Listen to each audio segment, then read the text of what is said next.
Hello दोस्तों, स्वागत करते हैं अपने यूट्यूब चैनल टेक मेक 9 पे। आशा करता हूँ आप सभी लोग स्वस्थ होंगे, मस्त होंगे। तो बेसिकली आज हम इस वीडियो में बात करने वाले हैं भाभा एटॉमिक रिसर्च सेंटर यानी BARC, जो कि डिपार्टमेंट ऑफ एटॉमिक एनर्जी का ही एक भाग है। उसमें रिक्रूटमेंट आई हुई है BE, BTech, diploma, ITI, BSc वाले कैंडिडेट के लिए। तो चलिए शुरू करते हैं इस वीडियो को लास्ट तक देखें, क्योंकि इस वीडियो में आपको बहुत सारी जानकारी प्रोवाइड की जा रही है। ठीक है, तो चलिए वीडियो को शुरू करते हैं।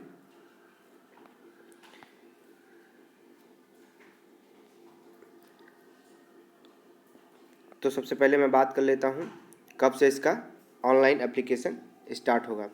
तो इसका ऑनलाइन एप्लीकेशन स्टार्ट होगा आपका 24/4/2023 से, और इसका जो क्लोजिंग डेट होगा वो 22/5/2023 तक होगा।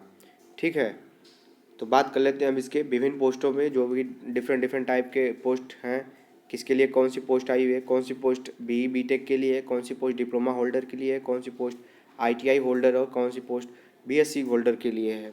तो चलिए शुरू करते हैं वीडियो को। तो सबसे पहले बात कर लेते हैं टेक्निकल ऑफिसर C की। इसमें आपकी एलिजिबिलिटी क्राइटेरिया आपकी MSc मांगी गई है, BE BTech मांगी गई है आपकी। यदि आप bioscience, life science, biochemistry, microbiology, biotechnology के लिए अप्लाई करते हैं तो आपकी MSc बायोसाइंस, लाइफ साइंस और बायोकेमिस्ट्री, माइक्रोबायोलॉजी में होनी चाहिए। इसमें सिर्फ एक ही पोस्ट है। ठीक है, बात कर लेते हैं केमिस्ट्री वालों के लिए। केमिस्ट्री वालों के लिए 9 पोस्ट है। यदि आपने MSc की है केमिस्ट्री में तो आप इस पोस्ट के लिए एलिजिबल हैं। आपने MSc कर रखी है फिजिक्स में तो ही आप इस पोस्ट के लिए एलिजिबल हैं। यदि आपने agriculture, chemical, civil, computer science में आपने BE या BTech कर रखे हैं तो आप इस पोस्ट के लिए एलिजिबल हैं। फिजिक्स के लिए 14 पोस्ट है, आर्किटेक्चर के लिए 1 पोस्ट है, और केमिकल के लिए 20 पोस्ट है, और सिविल के लिए भी 20 पोस्ट है, और कंप्यूटर साइंस इंजीनियरिंग के लिए 12 पोस्ट है। तो चलिए नेक्स्ट पेज पे बात कर लेते हैं। यदि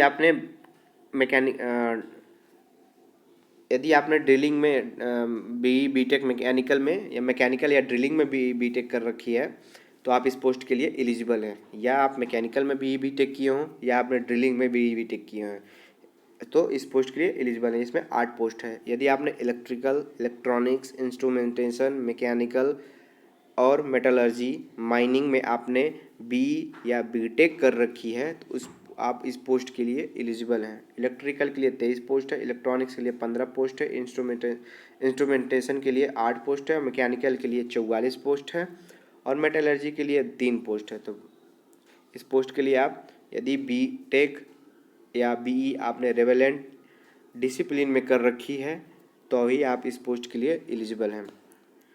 ठीक है, बात कर लेते हैं इसमें साइंटिफिक असिस्टेंट B के लिए। तो साइंटिफिक असिस्टेंट B के लिए यानी food technology and home science के लिए आई हुई वैकेंसी है। आपने यदि BSc जो है फूड टेक्नोलॉजी या होम साइंस न्यूट्रिशन में कर रखी है तो आप इस पोस्ट के लिए एलिजिबल हैं। इसमें टोटल नंबर ऑफ वैकेंसी 7 है। ठीक है, बात कर लेते हैं टेक्नीशियन B की। टेक्नीशियन B की बात कर लेते हैं। इसमें आपने बॉयलर अटेंडेंट के लिए आई हुई है पोस्ट है। इसमें टोटल 24 पोस्ट हैं। यदि आपने 10 के बाद सेकेंड क्लास बॉयलर अटेंडेंट का सर्टिफिकेट आपके पास है तो ही आप इस पोस्ट के लिए एलिजिबल हैं। ठीक है, बात कर लेते हैं स्टाइपेंडरी ट्रेनिंग कैटेगरी 1 के लिए। यदि आपने बायो केमिस्ट्री, बायो साइंस और लाइफ साइंस में BSc कर रखी है तो ही आप इस पोस्ट के लिए अप्लाई हैं। इसमें नंबर ऑफ वैकेंसी 21 पोस्ट हैं। ठीक है, बात कर लेते हैं केमिस्ट्री के लिए। तो इसमें आपने यदि BSc जो है केमिस्ट्री में कर रखी है तो आप इस पोस्ट के लिए एलिजिबल हैं। इसमें 169 पोस्ट आई हुई हैं। ठीक है, यदि आप BSc जो है किस में कर रखी हैं, फिजिक्स में कर रखी हैं तो ही BSc जो है फिजिक्स से कर रखी हैं तो इस पोस्ट के लिए एलिजिबल हैं। 117 टोटल वैकेंसी इसमें है। ठीक है, यदि आपने BSc कंप्यूटर साइंस में कर रखी है तो आपको इस पोस्ट के लिए एलिजिबल हैं। Computer science TR04 post code के लिए एलिजिबल हैं। ठीक है, आपका अगर BSc एग्रीकल्चर से है, हॉर्टिकल्चर से है, डिप्लोमा आपका केमिकल से है। बात कर लेते हैं हम डिप्लोमा होल्डर्स के लिए। यदि आपका डिप्लोमा जो है केमिकल से है, आपका डिप्लोमा केमिकल से है तो आप इस पोस्ट के लिए एलिजिबल हैं। ठीक है, तो डिप्लोमा जो है केमिकल वालों के लिए 171 पोस्ट आई हुई है। ठीक है, 171 पोस्ट आई हुई है। और इलेक्ट्रिकल के लिए 144 पोस्ट आई हुई है। यदि आपने डिप्लोमा इलेक्ट्रिकल में कर रखी है तो आपके लिए 144 पोस्ट आई हुई है। ठीक है, बात कर लेते हैं इलेक्ट्रॉनिक्स के लिए। इलेक्ट्रॉनिक्स अगर यदि आपने डिप्लोमा इलेक्ट्रॉनिक्स में कर रखी है तो आप इस पोस्ट के लिए एलिजिबल है। इसमें नंबर ऑफ टोटल जो पोस्ट हैं वो 144 हैं। ठीक है, बात करते हैं इलेक्ट्रॉनिक्स के लिए। यदि आपने diploma electronics and electronics communication में, टेली कम्युनिकेशन में की है या इलेक्ट्रॉनिक्स एंड कम्युनिकेशन में की है तो आपको इस पोस्ट के लिए एलिजिबल है। 98 वैकेंसी आई हुई है इसमें। बात कर लेते हैं सबसे ज़्यादा बम्पर वैकेंसी यदि आई हुई है तो मैकेनिकल वालों के लिए आई हुई है। ठीक है, इसमें टोटल वैकेंसी 328 पोस्ट हैं। यदि आपने डिप्लोमा में जो डिप्लोमा है आप मैकेनिकल में कर रखे हैं तो आप इस पोस्ट के लिए एलिजिबल हैं। इसमें टोटल पोस्ट जो आई हुई हैं 328 पोस्ट हैं। इसमें 103 पोस्ट है यूआर कैटेगरी के लिए, 46 पोस्ट है ईडब्ल्यूएस कैंडिडेट के लिए, 107 पोस्ट है ओबीसी के लिए और 48 और 24 एसटी और एससी कैंडिडेट के लिए है। ठीक है, बात कर लेते हैं यदि आप डिप्लोमा किस में किए हैं, सर्टिफिकेट कोर्स है आपके पास इंडस्ट्रियल सेफ्टी का या बीएससी विथ मिनिमम 50% मार्क आपका है, 1 year diploma of certificate industrial safety से कर रखे हैं तो आप इस पोस्ट के लिए एलिजिबल हैं। इसमें नंबर ऑफ टोटल वैकेंसी कितनी है, 3 है। ठीक है, बात कर लेते हैं आईटीआई होल्डर्स के लिए। तो यदि आप आईटीआई होल्डर हैं, आपने इन सब में यानी fitter, Turner, machinist, welder, mechanics machine, tool maintenance, electrician, electronics mechanics में आपने आईटीआई कर रखी है। यदि आपका 60% है तो आप इस पोस्ट को अप्लाई कर सकते हैं। फीटर के लिए 698 पोस्ट हैं, फीटर के लिए 698 पोस्ट हैं और टर्नर के लिए 213 पोस्ट हैं और वेल्डर के लिए 99 पोस्ट हैं। वेल्डर के लिए 99 पोस्ट है। ठीक है, वेल्डर के लिए 99 पोस्ट है। ठीक है, वेल्डर के लिए 99 पोस्ट है। बात कर लेते हैं वेल्डर के लिए 99 हो गई और मैकेनिक्स मशीन के लिए 18 पोस्ट हैं। ठीक है, 18 पोस्ट है। इलेक्ट्रीशियन के लिए 399 पोस्ट हैं। ठीक है, और इलेक्ट्रॉनिक्स के मैकेनिक्स के लिए 226 पोस्ट हैं। सबसे ज़्यादा आईटीआई वालों में इलेक्ट्रीशियन के लिए बीएआरसी ने 399 पोस्ट निकाली हुई हैं। तो बात कर लेते हैं आगे।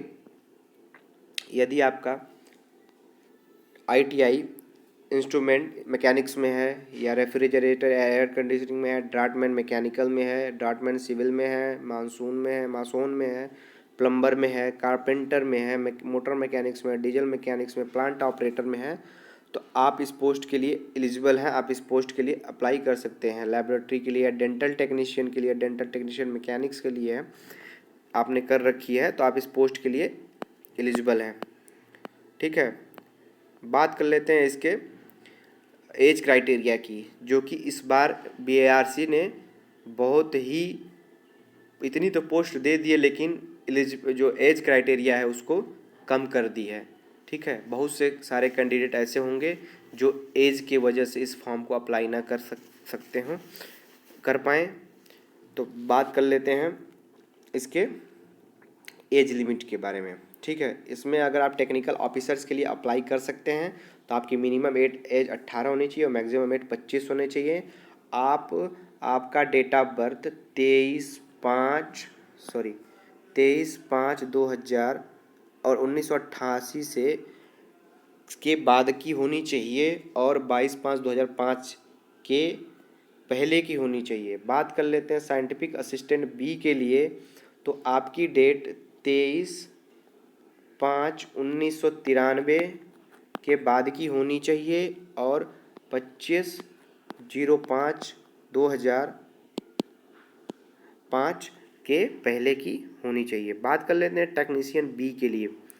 टेक्नीशियन बी के लिए बात कर लेते हैं। आपका डेट ऑफ बर्थ होना चाहिए 23/5/1998 के बाद और 22/5/2005 से पहले के लिए बात कर होनी चाहिए आपकी डेट ऑफ बर्थ। बात कर लेते हैं सबसे जो दिक्कत की बातें हैं इसमें। कैटेगरी 1 डिप्लोमा होल्डर कैंडिडेट के लिए या बीएससी कैंडिडेट के लिए यदि आपका डेट ऑफ बर्थ 23/5/1999 के बाद का है तो आप इस पोस्ट के लिए एलिजिबल हैं। आप इस पोस्ट को अप्लाई कर सकते हैं। यदि आपका डेट ऑफ बर्थ 22/5/2004 के बाद का है तो आप इस पोस्ट के लिए एलिजिबल नहीं हैं। यदि आप 23/5/1999 के पहले से आपका डेट ऑफ बर्थ है तो भी आप एलिजिबल नहीं हैं। तो बात कर लेते हैं एज रिलैक्सेशन के लिए।